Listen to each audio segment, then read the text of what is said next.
Welcome back to another episode of the Hardcore Casual with your boy, Base the Kid. As always, please like and subscribe, share with a friend, a colleague, a relative, an associate, an enemy, any and all in between. It is appreciated. Now, I do have to apologize. I did want to put this video out yesterday, but unfortunately, one of my neighbors is doing some house renovations, and yeah, you could hear the noise, the drilling, the banging, babies crying. There was a lot going on, so delayed it. But in doing so, some interesting news came out towards the end of the day, which I thought was definitely worth putting in here. So I'll be speaking about that. Might be another episode on Saturday before all the action pops up, but we'll see where we get to. But for now, let's get into it. So I guess the first bit of news, which is kind of breaking, we'll definitely talk about that right now. Devin Haney and Ryan Garcia is going to be taking place at the Barclays Center in Brooklyn on the 20th of April.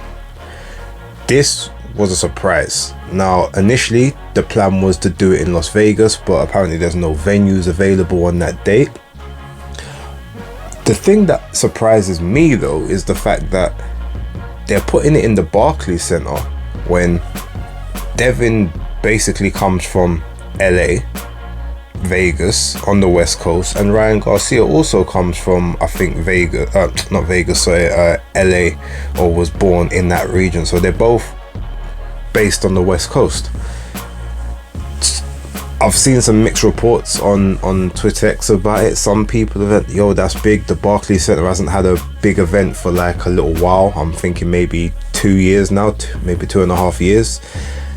Then you got other people saying, but hold on, but they're both from the West Coast. Like, how does that make any sense? And to a degree, I kind of have to agree with that.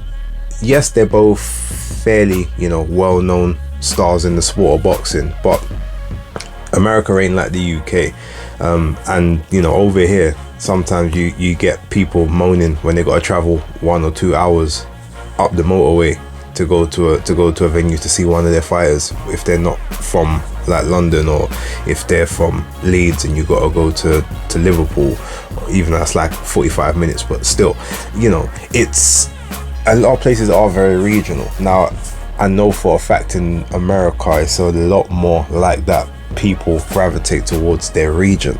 So I'm going to be interested to see how it performs, because New York maybe has been starved of the big event as such, but they just had a show at the Hulu Theatre last week with Oshaki Foster and Abraham Novas. It's not like boxing hasn't been in the state. And I'm just thinking, two people who are primarily, West Coast based, bringing their trade in their big money fight, so to speak, or their showcase fight, and bringing that to the East Coast. I'm just wondering if that's going to be a case of leaving money on the table. Ultimately, it's not my concern. I genuinely probably won't be there as such, but I'll still get to watch it. Hopefully I might even get to watch it at a better time for myself, because the East Coast is closer to my time zone than the West Coast is. But genuinely thinking, does this feel like money being left on the table? That's what I'm kind of wondering. So leave your comments down below. Let me know what you think about it. I think it's a strange thing. Ultimately, I'm happy the fight's being made, but it doesn't really feel like it's being capitalized on the way it should. But I could be totally wrong. So any of my American followers, American listeners, please get in the comments and let me know how you feel about that one. Now, on Monday, we got treated to the face-off between Anthony Joshua and Francis Ngannou. Now, the thing with this face-off, it was never gonna be like a fiery, a table throw-in, drinks getting thrown, loads and loads of savage and harsh words here and there, purely because, number one, you've got two guys that are extremely professional to a degree, but outside of that, there's a language barrier. Francis Ngannou, speaks very good English, but it's not perfect. It's not his first language. I don't even think English is his second. So when you look at that and you say, well, everything that he's going to be thinking to say, even if he's got a quick wit, it's still not going to come out as fluent and as off the cuff. So you had that to kind of contend with. But one of the good things about being a non-English speaker as a fluent native is the fact that more times than not, every time you say something, you say the most blunt, matter-of-fact word that you can, because that's the word you're taught.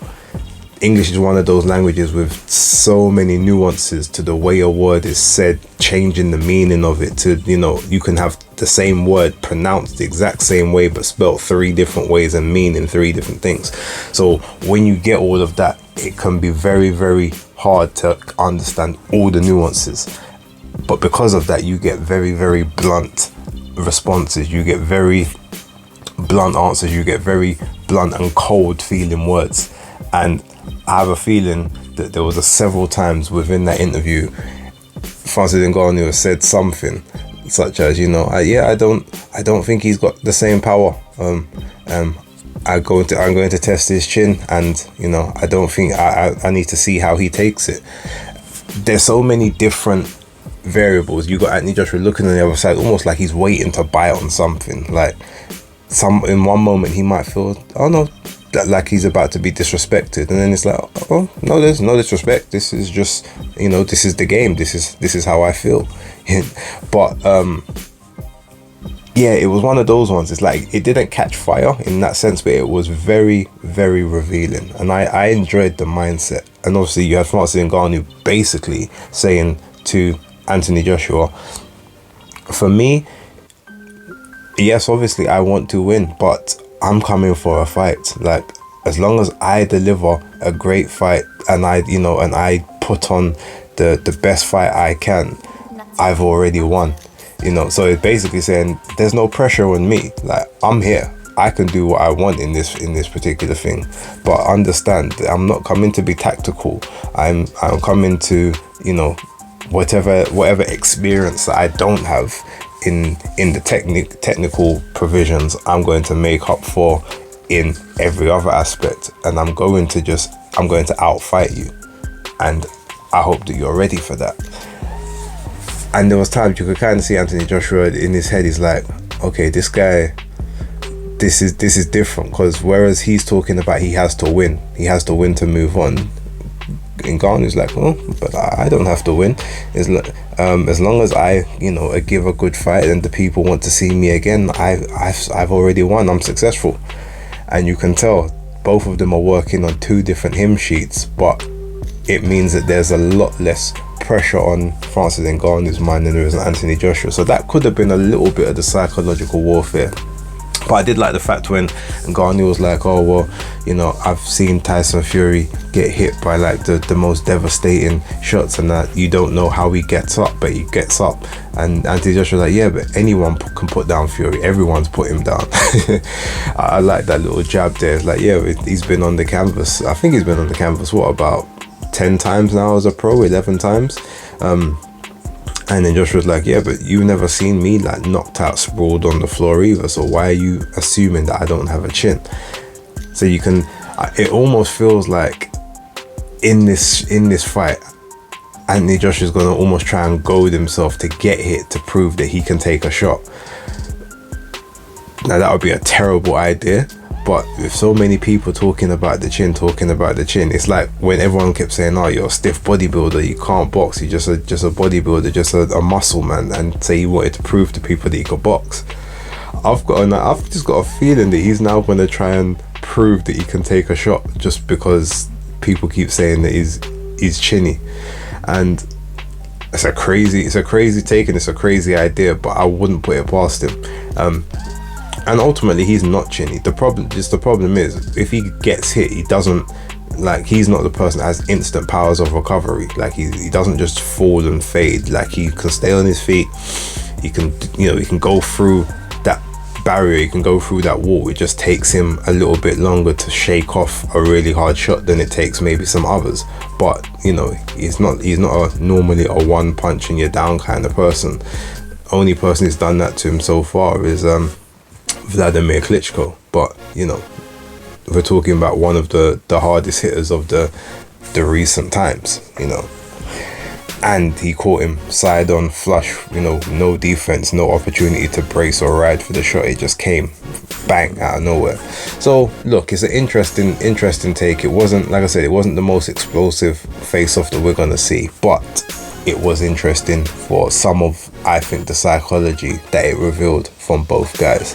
And you can clearly see, without a doubt, the pressure is on Anthony Joshua in this. I mean, it always was going to be, but it's almost even more on him now, because the unknown quantity is now known and you've got more data, so there's less excuses for you to perform badly.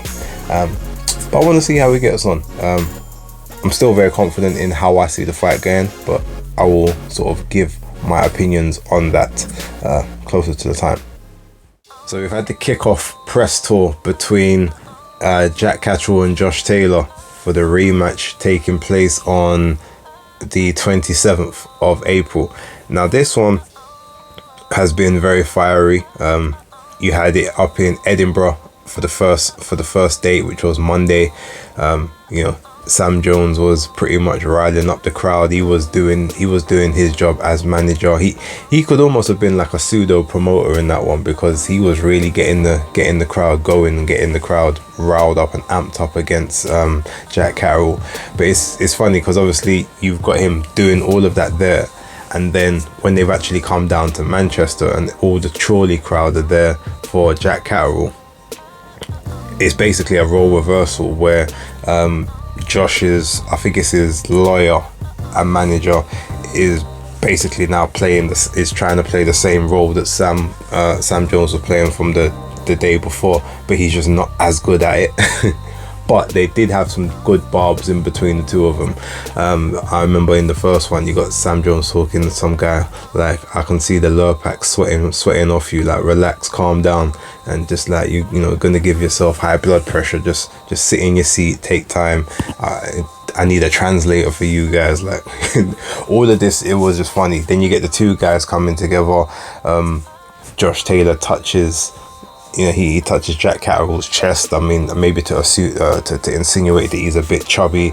Jack Caroll grabs him by the throat. I think Josh Taylor tries to throw a hook at him or some kind of, whether it's a shot or a slap. Eddie Hearn ducks out of the outer range for safety. Then in the second one, you get pretty much the same thing. Like Jack Caroll, then they come back towards each other. Josh Taylor leans over and says something along the lines of, "Yeah, I'm gonna beat you this time," or something like that. And you're like, huh? I'm gonna beat you this time? Was that a Freudian slip, or did you mean something else? Because you always said that you beat him last time. But yeah, there's that. And then Jack Caroll tries to swing at him again, misses on that one. The following day, the two of them get up close to each other again. Jack Caroll goes for him once again, across the tables. Like, it's just anarchy. There's definitely spite. It's definitely like legit in terms of they don't like each other, even to the point where they went to the TalkSport studios and you've got like this big old security guard between them, and then you've got two other security guards on the other side. But in that sense, I would have thought to myself, why didn't you have like 2 or 3 security guards right in between them so that they're not, or why have you even got them like side by side, like you're just waiting for one of them to try and lunge at the other in the studio? But look, it's definitely amped up the promotion. It's amped up the visibility and the interest in the fight, even though the fight was interesting to begin with, and the fact that it is going to be a part of the DAZN subscription, non-pay-per-view, definitely that's a good thing. But yeah, I mean, I enjoyed how they was both kind of giving it up in both the press conferences, the TalkSport stuff. But Jack Caroll was saying he's going to retire Josh Taylor because as soon as he beats him, Josh is starting to think about other fights. Like, his body's about to fail him, his body's breaking down. He's 33 now, I think, and he's like, and you're still trying to make 140 after you've clearly said that you can't make it. Now you're like, oh, I'm going to make it better this time. Why this time? All of these little things are just playing into Jack Caroll's hands. So I say this is going to be a tough ask for Josh Taylor to kind of get back to that former glory, but I have to imagine that he's got enough in the locker to get it done. Plus, you can, as much as it's it's going to be funny to say, you could never discount that Capricornism. It happens.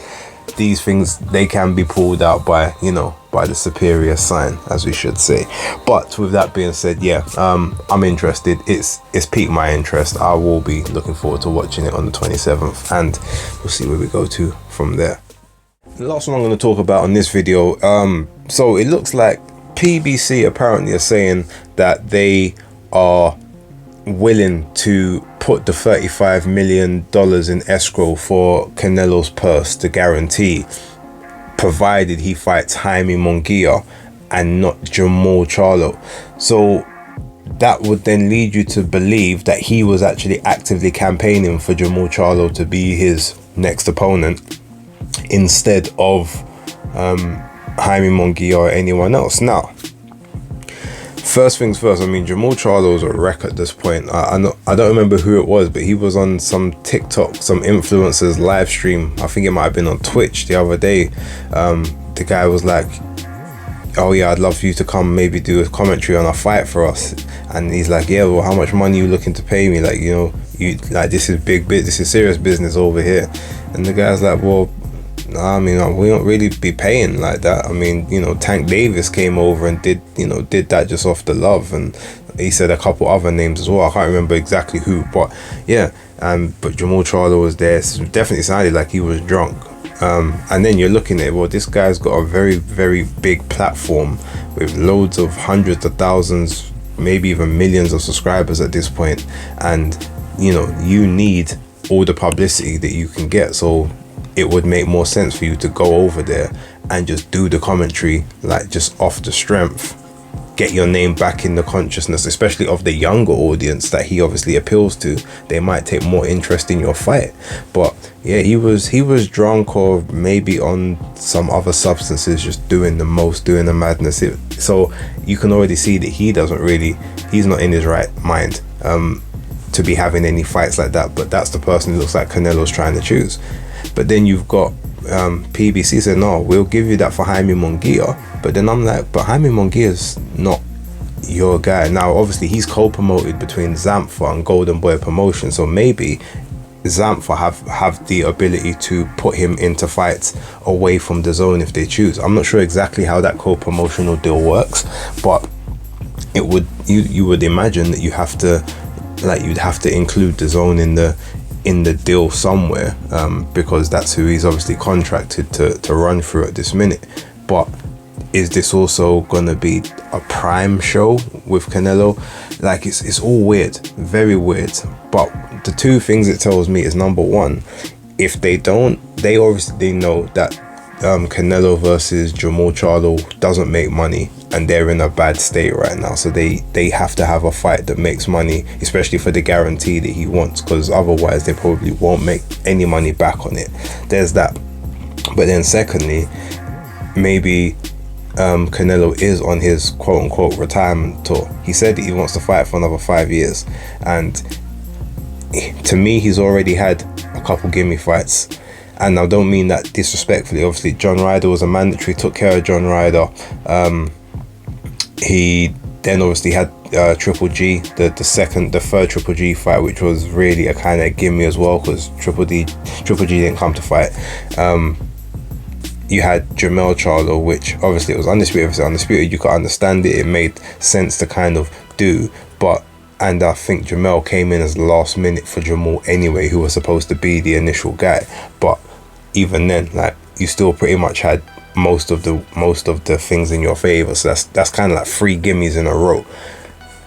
Now, maybe you went over to the PBC and you had your heart set on facing Jermall Charlo, maybe because of all of the back and forth from before, but you got one. You don't really need to prove that you can beat the other one as well. Like, it does nothing for you at this point.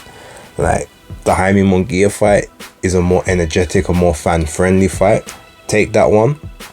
If you can't take that one, then maybe it's time to think about just giving up the belts and maybe just going on your world tour that way, or give up some of the belts, maybe keep one, but yeah, or retire. Because even if you say you're going to be around for another 5 years, like I said, you've had 3 gimme fights in a row at this point. It's time to test yourself again. It's time to get back in there with the, you know, the competition that people want you to be in there with. And for the money that you're asking for, ultimately, with a you know, an organization like the PBC at this point that doesn't necessarily have that expendable funds that they used to have, like, they're gonna make you work for the money. It's a similar premise to what happened with DAZN when he had the DAZN contract, and I think he was guaranteed, like, I don't know, I think it was like 40 million per fight, but they had agreed certain fights with Oscar De La Hoya, which obviously Canelo didn't know about. And in that point, it was like, well, yo, like, I didn't agree to fight these people. And then because of that, he ended up suing DAZN initially because for not releasing the funds, but then ended up suing Golden Boy because he realized there was a thing in the contract that they had which wasn't in his contract. So they tried to do a little double deal. So the whole thing's very messy at this point in time. I ultimately, I would rather see the Munguia fight. If he does try to fight Jamal Charlo, he definitely doesn't deserve any 35 million guarantee.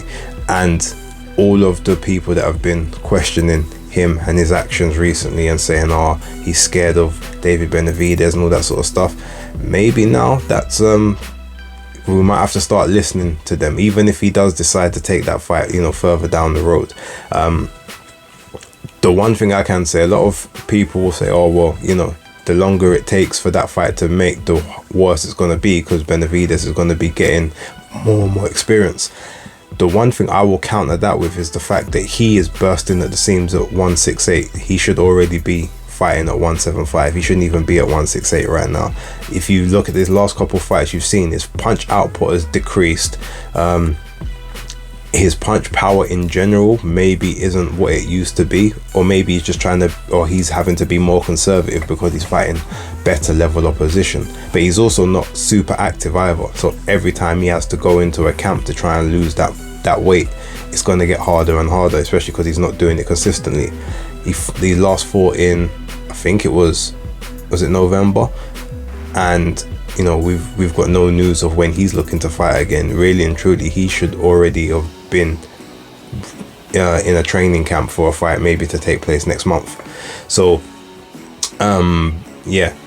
even though Canelo might be getting older, might be getting slower, he's going to be getting bigger and heavier, and it's going to be harder for him to take that weight off each time, which could, you know, so maybe that could be a tactical battle of getting him at the right time, also similar to, I guess, maybe what happened with the Golovkin fight, and you know, sort of other things like that.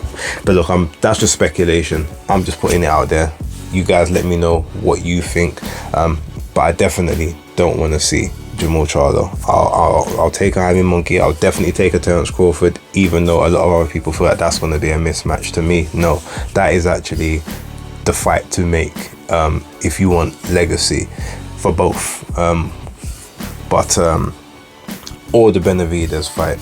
Those to me are the three options. Anything outside of that, and yeah, maybe it's time to call it quits, or it's time to just give up the belts and then do your tour elsewhere. That's kind of how I see it. But yeah, let me know what you guys think in the comments. Thank you very much for watching. I'm going to try and get another video out. If not by later on today, then they definitely have basis picks tomorrow, and then more content to come towards the end of the week. But yeah, thank you very much for watching. Don't forget to like, subscribe and share with everyone. For right now, it's the Hardcore Casual out.